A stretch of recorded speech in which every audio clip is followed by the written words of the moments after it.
I might ask Jim, what were the preparations that you went through in order to prepare for this landing?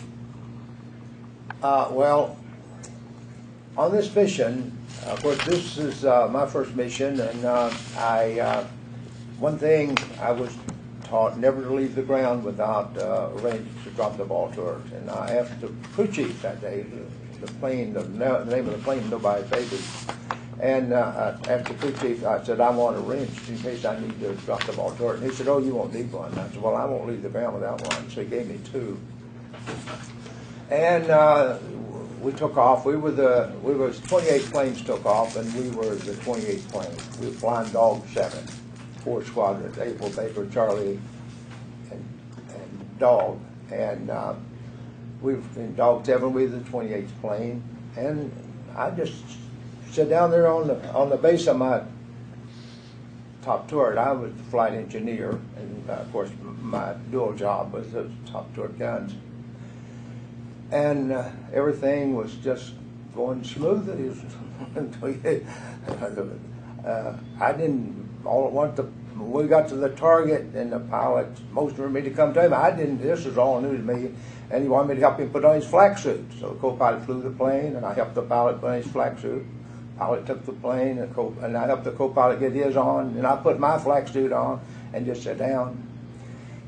And we on the bomb run, and the bomb bay doors was open, and everything was going smooth, and all at once the group left us. We just left, just like we hit something, and I looked out. Well, first I seen the pilot hit the feathering button to feather the engine, and I looked out, and number one engine froze. It was froze.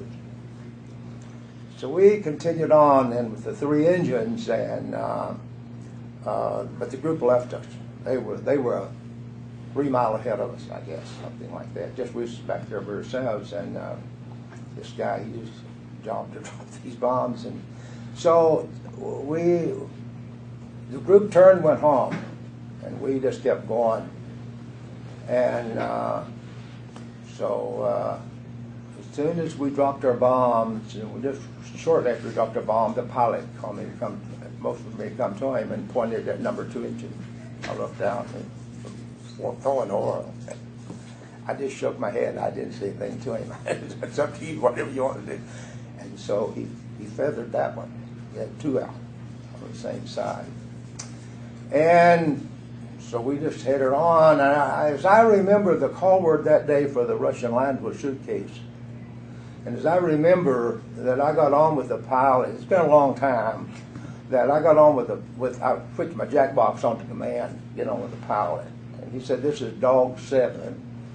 He talked to group commander. He said, we're going to get a suitcase. And that was the call word for the Russian lines that day. And I knew then where we were going. And it wasn't long. As soon as we cleared the flak area, there was 2 P-38s came to us. And they didn't stay very long. They just showed up and left. And I thought, what's going on, you know? And then it wasn't long until 2 P-51s came to us. One's on one wingtip, one on the other. And they stayed with us, it seemed to be like about 45 minutes. They was for a long time with us, and then they left us.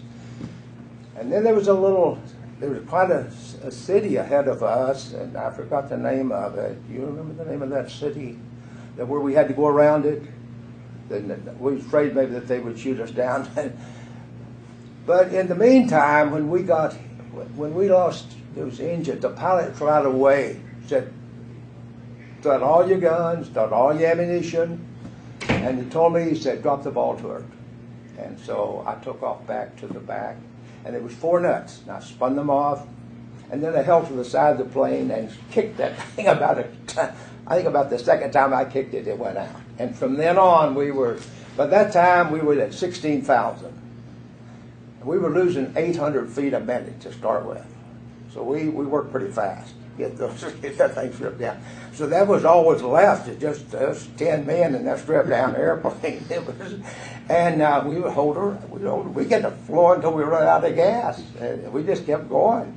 And so as we come over the little landing strip, the pilots began to let that plane down, and they were always turning into these 2 good engines. And of course, I'm sure they were practicing their approach. and we're coming in on the final approach, and this truck pulled out in front of us. And the power went back on, the wheels came up, and I thought, boy, this is it. And they took that thing around. I don't know how, they did it. I don't know how they did it. And brought it back around, and I'll tell you, that the best landing I ever made in my life.